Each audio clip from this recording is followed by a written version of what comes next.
my name is Tamara Chambers, and this is episode 2 of Tamara's Never Seen.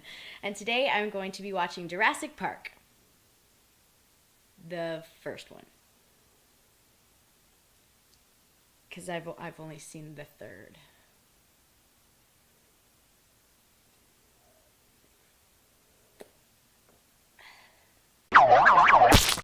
Tamara's Never Seen.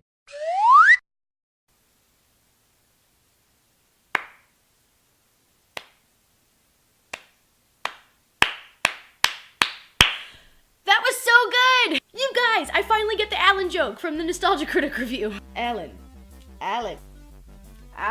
So the last movie that I watched for the first time, Return to Oz, was interesting, to say the least. But this movie was so good. It was released in 1993 and it still holds up incredibly. And there were no wheelers. But there were raptors, so let's get started. So right off the bat, this guy gets eaten by a raptor. So just, you know what you're getting yourself into. No surprises. People are gonna be eaten by dinosaurs. Amazing. They find the bug in the tree sap and it's like, ah! And they're very excited about it, and I wasn't sure why at first. Then you realize that it's a mosquito, and the mosquito has eaten the blood of a dinosaur, so dinosaur DNA. Duh, Tamara. My thing is, like, a mosquito probably couldn't eat through a dinosaur's skin. Like mosquitoes can eat through my skin because it's soft. That's okay. That's a small thing. That's fine. It's okay. I'll let him have it. Then you meet Ellie and Alan, who are an adorable couple who find dinosaurs together, and they're adorable at the end, but in the beginning, they're not very adorable. They're kind of rough around the edges. It takes a second for you to warm up to them as a couple. Takes Jeff Goldblum hitting on Ellie for you to be like, aw, Ellie and Alan though, they're good. So all the archaeologists are looking at a buried raptor on a computer screen when this very snarky kid comes up. It's probably explained who the kid is. I didn't catch that. It's just a random kid on like this dig site. And he just goes, that doesn't look very scary. That looks more like a 6-foot turkey to me. Also, a 6-foot turkey would be horrifying. So just... Also, is that little boy Jake Gyllenhaal? Then there's some exposition about Alan not liking kids and Ellie wants kids, and are they a couple? They are, but they're not married. Who are they doing? They're living in sin? I don't know.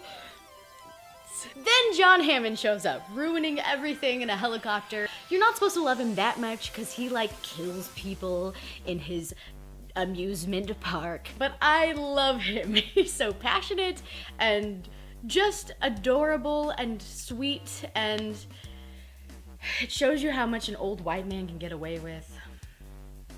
This is a side note, but I could not help but notice, inside of Ellie and Alan's trailer, on their fridge is like this amazing newspaper article that says, "Aliens ate my face off." Fast forward a bit and you meet Lewis. Obviously, I'm the bad guy. We find out he's working for Mr. Hammond and he's going to steal dinosaur embryos for the bad guys who want to make dinosaurs, but they don't have the technology. And you see what they're going to transport it in, and it's literally like one of those hideaways that people store like illegal drugs in. Like, people in high school that I knew had this for marijuana. Like, it's like a shaving cream thing, but just the bottom comes out, and you're like, dinosaur embryos, no way! That's what they're hiding it in. So he's getting paid like, I don't know, millions of dollars for this, but they're like, here's a $6 weed hideaway. Good luck! And Jeff Goldblum. Guys, I guess I've never seen him in much or anything, but he's ridiculous. He is an outrageous person and character. What? What are you doing, Jeff? What's happening? I get it. I get the hype. I'm on board now. Carry on. I get it. Okay, keep going. So they're all on this helicopter about to land on Jurassic Park, and, Alan can't get his dang seatbelt to click because he's a, brilliant scientist and archaeologist, and he's like... But they're completely blindsided when they're finally driving in on Jurassic Park, and they see the dinosaurs, and they're just like, blown away, which, by the way, I loved that reveal. It was so cool and so exciting, and they were so passionate about it. And like, first Alan sees, and then she's just like really excited about this leaf, and she's like, this can't be real. This was, you know, extinct forever ago. And then he turns her head, and then you see these magnificent CGI dinosaurs. Look! It's CGI! This is so exciting in 1993. Well, get used to it, folks. They do a close-up of Ellie and Alan, and they're like tearing up, and he's like, my God, they do, oh, hold on. My God, they do live in herds, and they're passionate and you're passionate, and we're like, nothing can go wrong, we're invincible! Then all the exposition about the raptors and the other dinosaurs are all female, so they can't breed. It's brilliant. We changed their chromosomes. It's really not that difficult if you think about it. Exposition, it's never gonna happen. So it's obviously gonna happen. Life, finds a way. Life, finds a way. Can you, no, Ike, no. I don't need you in here. Ike, please don't. Hey, go! Don't ruin this. But, I mean, it's not Ike! I will destroy you forever. Go away. So for some reason, all of them decide to go feed a raptor, and they're alarmed by the fact that they're feeding the raptor a live cow. Which is kind of weird, because obviously raptors aren't vegan, like they're definitely gonna eat meat. Hi, I'm a raptor. I'm doing the whole vegan, no glucose thing. I also do hot yoga. Then everyone's like, oh, this is a terrible idea. People are going to die. And the old guy's like, well, here are my grandchildren. Then Alan sees the children and he's like really weirded out that there are kids there, and he becomes this awkward machine. And he's super rude to them. And Ellie sees him being super rude to the kids and is like making eyes at him like, I'm ready for this. I'm really ready for you to suck at this.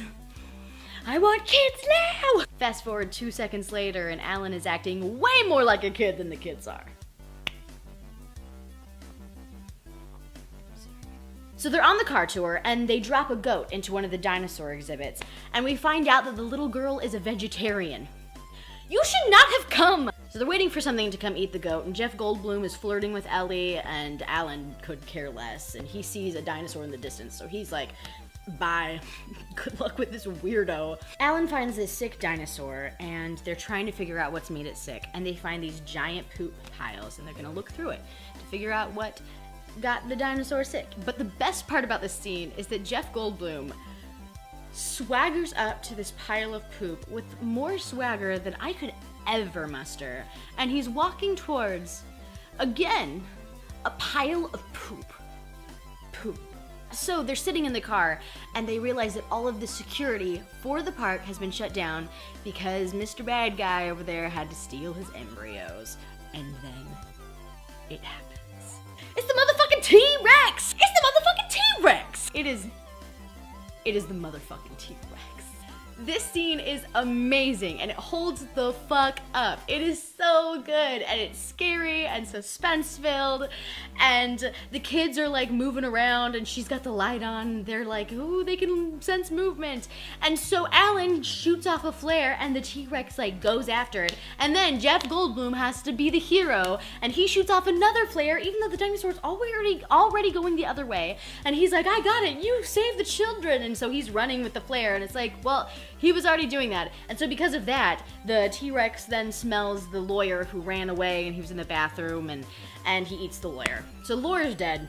Second person to die, I'm pretty sure, from the dinosaurs. So the lawyer dies, obviously. That was obviously gonna happen the whole time. He's the worst, everyone hates him, gonna die. Then the bad guy Dennis dies, obviously. Everyone knew that was gonna happen too. He's clumsy and stupid, and no one likes him.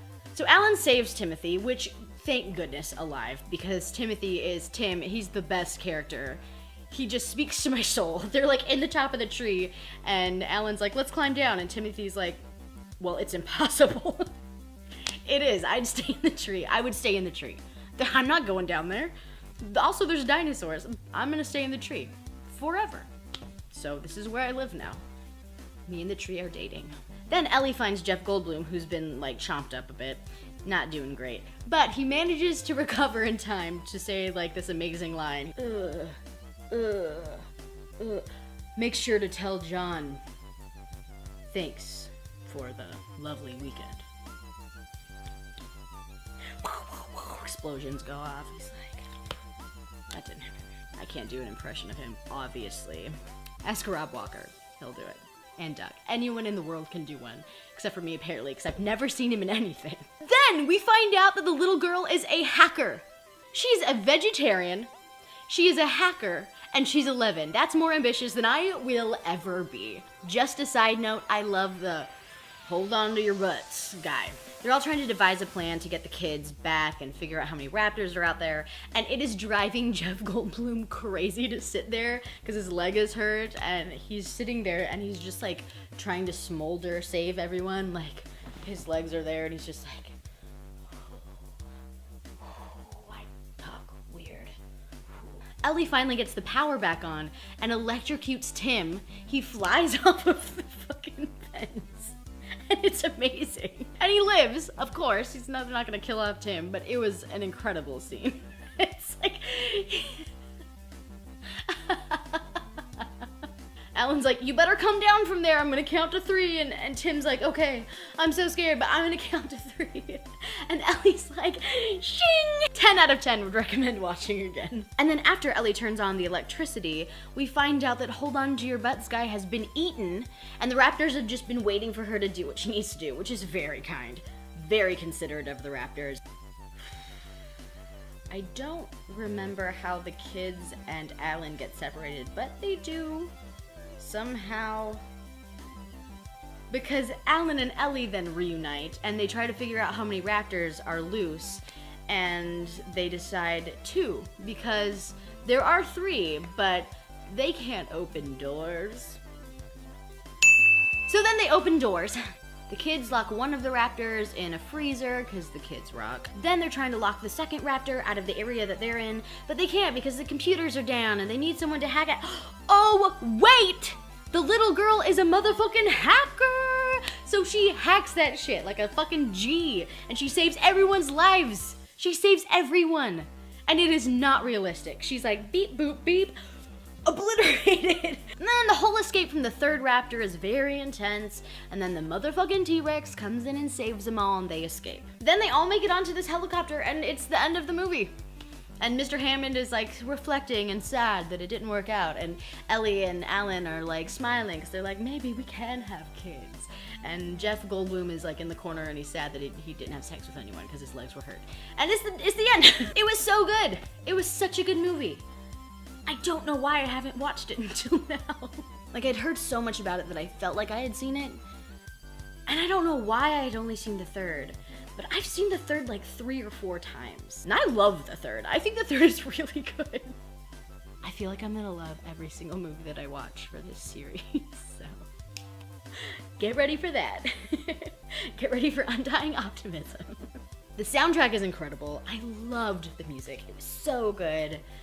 One thing though, I don't know if you guys have noticed this or if you've seen videos with other people pointing it out, but we finished the movie and I was watching it with my boyfriend and he pointed out that about an hour and 50 minutes in, you see a raptor's whole body in a doorway and you can clearly see this tech person coming in with their hand and like adjusting the raptor's body.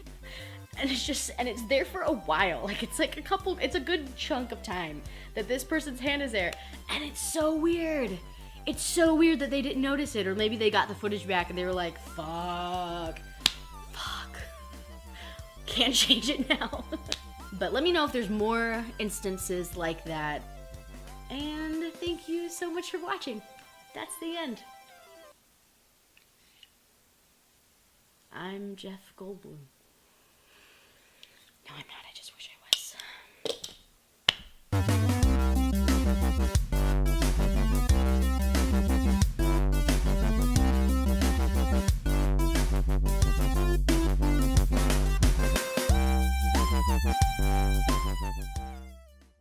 Cut back to Jeff Goldblum, who's talking about how he's always on the look for the future ex-Mrs. Malcolm.